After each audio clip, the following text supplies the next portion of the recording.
So just a quick little update, since I said I would. Everything's doing good.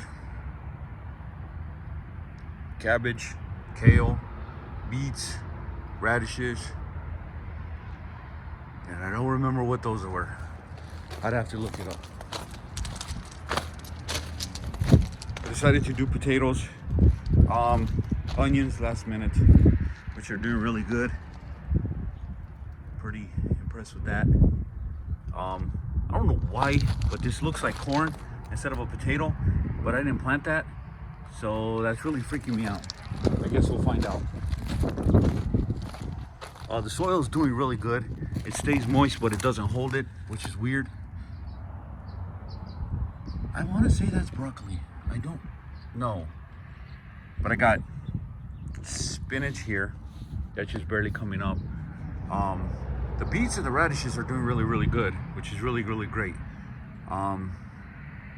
But that's pretty much it. Greenhouse is still a little too hot.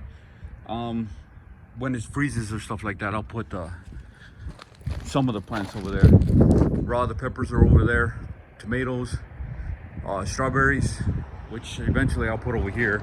I don't know when, but I will. So, but not too bad, not too shabby.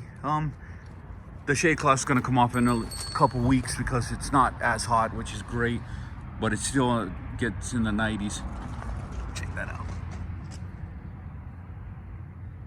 Damn, looking good. All right, catch you homies on the next one.